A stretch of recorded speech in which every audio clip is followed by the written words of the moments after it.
October 11th, 1969, San Francisco, California. A yellow cab sits motionless at the corner of Washington and Cherry Streets, engine still running, headlights cutting through the fog. Inside, a 29-year-old doctoral student named Paul Stein slumps forward over the steering wheel, a bullet hole in the back of his skull. Across the street, three teenagers watch in horror as a stocky man in a dark jacket methodically rifles through the dead driver's pockets, then tears a section of blood-soaked shirt from the body. Two police officers cruise past just moments later, close enough to see the killer's face illuminated by streetlights. They do not stop.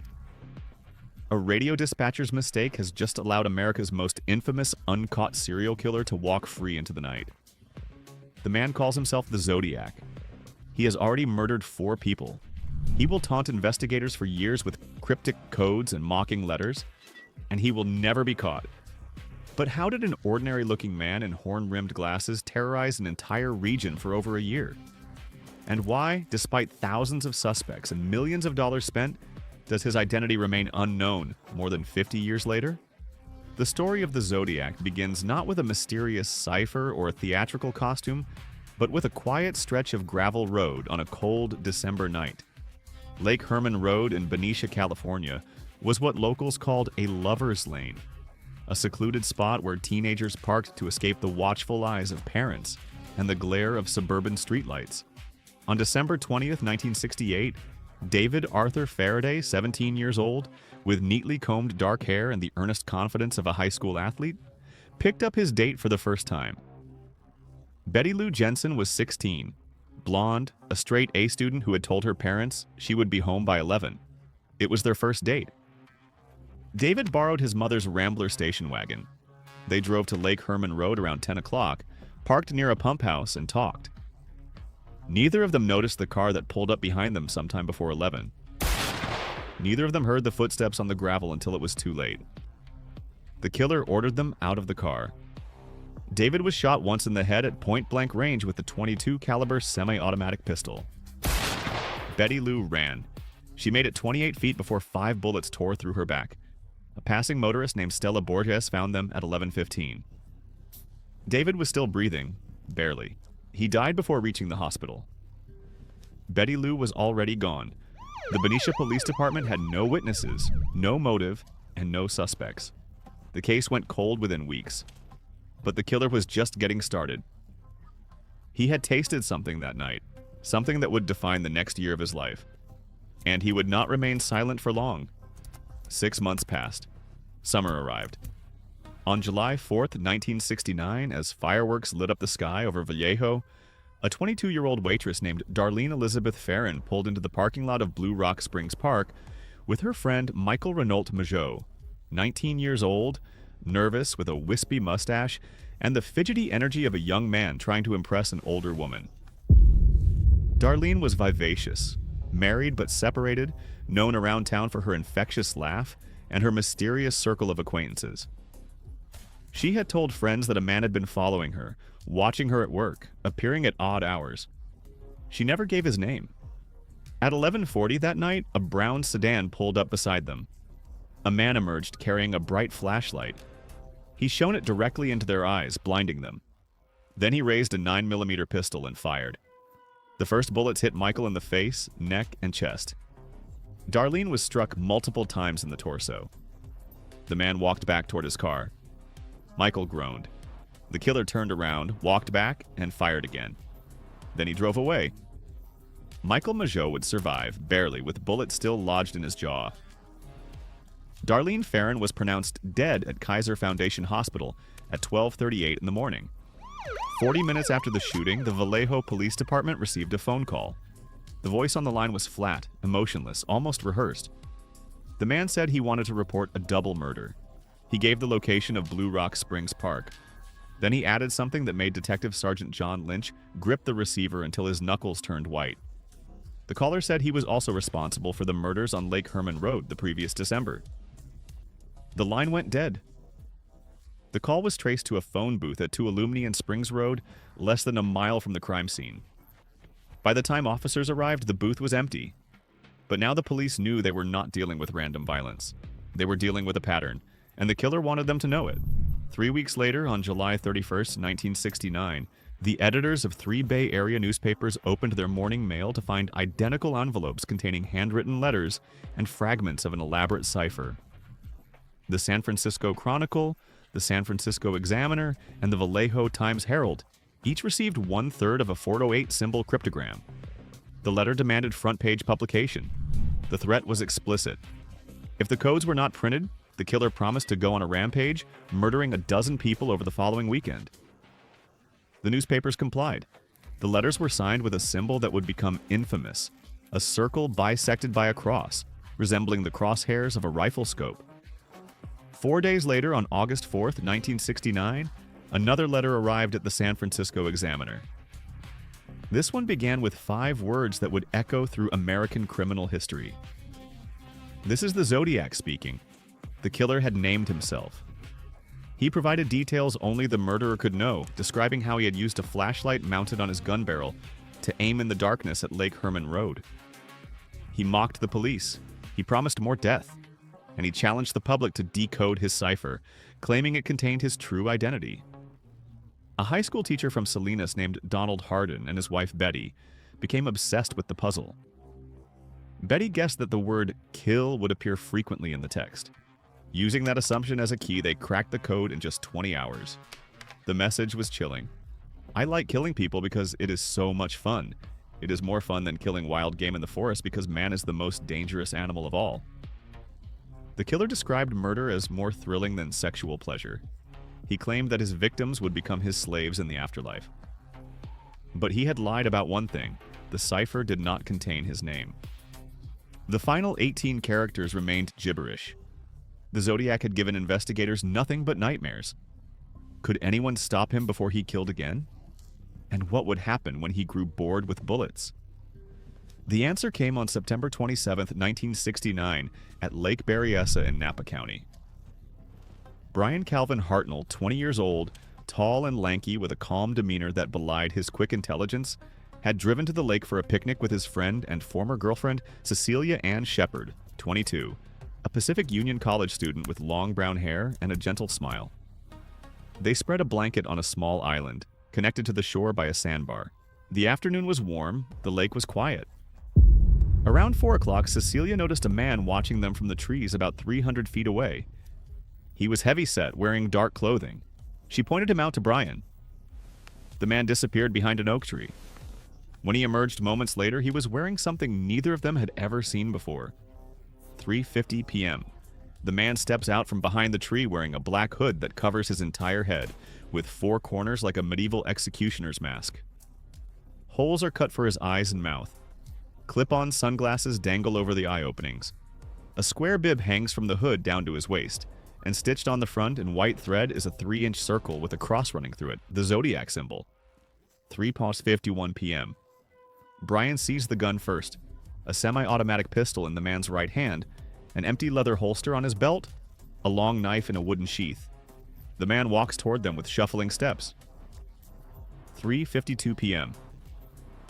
The stranger speaks. His voice is calm, slightly nasal, with no discernible accent. He says he wants their money and car keys. He claims to be an escaped convict from a prison in the Pacific Northwest. He says he has killed a guard and stolen a car and has nothing left to lose. He needs their vehicle to get to Mexico. Brian hands over his wallet and the car keys. The man throws the keys back onto the blanket. 3:54 p.m. The stranger produces pre-cut lengths of white plastic clothesline from under his costume. He orders Cecilia to tie Brian's hands behind his back. She complies, her fingers trembling so badly she can barely form the knots. The man checks her work, finds it too loose, and tightens the bindings himself. Then he ties Cecilia's hands and ankles. 3:58 p.m. The man stands over them. Brian lies face down on the blanket. Cecilia is on her side, hands bound, eyes wide with terror. The stranger says something that will haunt Brian for the rest of his life. "I am going to have to stab you," Brian pleads with him. He says he cannot bear to watch Cecilia suffer. "Stab me first," he begs. The man agrees. 4 p.m. The first blade enters Brian's back between the shoulder blades. The knife has a wooden handle and a blade nearly 12 inches long. The man stabs methodically 6 times, each thrust puncturing skin and muscle. Brian feels the blood pooling beneath him, warm against the cold earth. He forces himself to lie still, to play dead. 4:02 p.m. The stranger turns to Cecilia. She has managed to roll onto her stomach. The first stab goes into her back, then another, then another. 5 wounds in her back. The man flips her over, 5 more in her chest and abdomen. Cecilia screams. The sound carries across the empty lake. 4:05 p.m. Silence. Brian hears footsteps walking away. He forces his eyes open. The man is heading toward their car, parked on the shore. Brian watches as the stranger produces a black felt-tip marker and begins writing on the white car door. He draws the zodiac symbol. Below it, he writes dates: Vallejo 12 to 20, 68, 7 to 4, 69, Sept 27 to 69, 6:30 by knife. A calendar of murder, signed in plain view. 4 to 10 p.m. The stranger gets into a light-colored sedan and drives away. Brian begins the agonizing process of freeing himself. He uses his teeth to untie Cecilia's bindings, then works his own hands loose. His back is slick with blood. Every movement sends fire through his wounds. He staggers toward the road, collapsing twice before a fisherman finds him and calls for help. 5:40 p.m. Emergency responders arrive.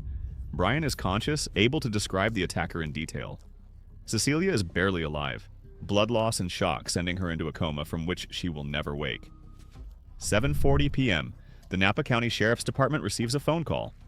A man's voice, calm and flat, reports a double murder at Lake Berryessa. He gives the location. He does not hang up. The receiver is left dangling. A radio reporter finds the phone booth minutes later, just blocks from the sheriff's office. A palm print is lifted from the receiver.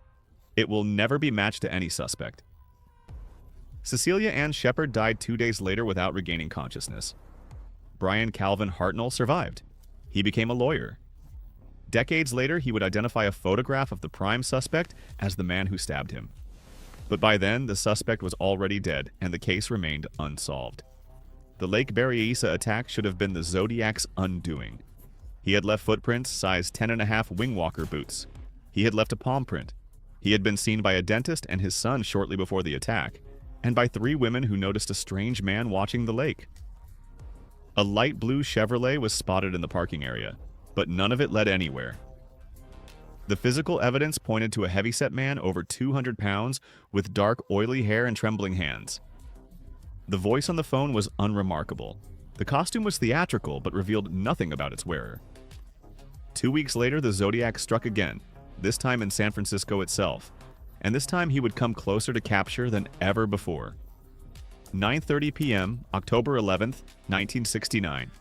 Paul Lee Stein, 29 years old, a doctoral student in English working nights as a taxi driver to pay tuition, picks up a fare near Union Square. The passenger asks to be taken to Washington and Maple Streets in the Presidio Heights neighborhood. Stein notes the destination on his trip sheet. 9:45 p.m., the yellow cab pulls to a stop at Washington and Cherry, 1 block past the requested destination. Why Stein drove the extra 100 feet will never be known. Perhaps the passenger asked him to continue. Perhaps it was a simple error. 9:47 p.m. A gunshot shatters the night. Stein slumps forward. The bullet has entered the back of his head at point-blank range. The killer does not flee. Instead, he calmly opens the passenger door, slides into the front seat, and begins searching the driver's body. He takes Stein's wallet. He empties the cash box of its contents. He tears a large section from the tail of Stein's shirt. 9:49 p.m. Across the street, 3 teenagers are watching from a second-floor window. They see the killer's face clearly in the glow of the streetlights. He is white, heavy-set, with a crew cut and glasses. He appears to be wiping down the interior of the cab with a cloth. One of the teenagers runs to call the police. 9:51 p.m. The call reaches dispatch. A patrol car with officers Donald Fook and Eric Zelms is just 2 blocks away. The dispatcher relays the description of the suspect. But somewhere in the transmission, a critical error occurs. The dispatcher says the suspect is a black male. Fook and Zelms respond immediately. 9:53 p.m. The officers turn onto Jackson Street and see a white man walking on the sidewalk. He matches the physical description from the teenagers, but not the racial description from dispatch. Fuchs slows the car. The man looks at them. He continues walking, unhurried. The officers drive past. 9:55 p.m., the patrol car reaches the crime scene. The teenagers are frantic. They describe the killer as a white man. Fuchs realizes the mistake. He races back to Jackson Street. The sidewalk is empty. The man has vanished into the darkness of the Presidio. The Zodiac will later claim in a letter that he was stopped by the officers and spoke to them, telling them he had seen a man with a gun running east. Fuchs always denied this account, but the second officer, Eric Zelms, was killed in the line of duty just 3 months later. He could never confirm or deny what happened that night. The letters continued for years. The Zodiac sent pieces of Paul Stein's blood-stained shirt to prove his authenticity. He threatened to shoot children on a school bus, causing panic across the Bay Area and forcing armed police officers to ride with students for weeks. He sent a 340-character cipher that would take 51 years to decode. He mocked investigators, claiming to have killed 37 people, though only 5 confirmed deaths were ever attributed to him. Detective Dave Toschi, 42 years old, chain-smoking Pall Malls at his desk while his coffee grew cold, spent 7 years chasing the ghost. He filled 8 filing cabinets with potential suspects. He said the Zodiac was probably a weekend killer, someone with a mundane job who blended into the crowd during the week. He believed the man was well-liked, unremarkable, invisible. Toschi's prime suspect was a former elementary school teacher named Arthur Lee Allen, a man who wore a Zodiac brand watch, owned size 10.5 shoes, and had told a friend before the murders that he wanted to call himself Zodiac and hunt couples on lovers' lanes. In 1991, Michael Mageau identified Allen from a photo lineup as the man who shot him. Brian Hartnell said Allen looked like his attacker, but the fingerprints did not match. The handwriting did not match. And when DNA was finally extracted from a stamp on one of the letters in 2002, it excluded Allen entirely. He had died of a heart attack 10 years earlier, taking whatever secrets he held to the grave. The Zodiac's final confirmed letter arrived on January 29, 1974. After that, silence. The codes, the taunts, the threats, all stopped. Theories multiplied. The killer had died. He had been arrested for another crime. He had moved away. He had simply grown bored. In December 2020, an international team of codebreakers finally solved the 340-character cipher after more than half a century. The message contained no name, no address, no confession. Only more taunting. I hope you are having lots of fun in trying to catch me. I am not afraid of the gas chamber because it will send me to paradise all the sooner. The FBI still lists the case as open. More than 2,500 suspects have been investigated. New names emerge every year. Gary Francis Post, Lawrence Kane, Paul Dorr. Each theory brings headlines, but none brings closure. The composite sketch still stares from wanted posters, the face of a man who killed at least 5 people, terrorized millions, and walked away into history without ever being identified. Perhaps he is dead. Perhaps he watched the documentaries about himself from a recliner in some anonymous suburb, smiling at the investigators who never came close. Perhaps he told someone once in a moment of weakness or pride, and that secret remains locked in a memory or a grave. What makes a killer like the Zodiac possible? The answer is simpler and more disturbing than any cipher. He succeeded because he was ordinary. He looked like a neighbor, a coworker, a man waiting for a bus. He killed in different jurisdictions, forcing agencies that rarely communicated to share information through carbon copies and phone calls. He attacked with different weapons, defying profilers who expected consistency. He wore disguises and changed his appearance, and he understood something fundamental about human psychology. People want to believe they can recognize evil. They want monsters to look like monsters. The Zodiac looked like everyone else. That was his greatest camouflage. But while investigators in California chased shadows through the fog of the Bay Area, another killer was emerging on the opposite coast. He would not send letters or puzzles. He would not taunt police or name himself. He would simply vanish women from crowded public places in broad daylight, leaving nothing but silence. His name was Ted Bundy, and his methods would redefine what America thought it knew about serial murder. How do you catch a predator who looks like the boy next door? And what happens when charm becomes the deadliest weapon of all?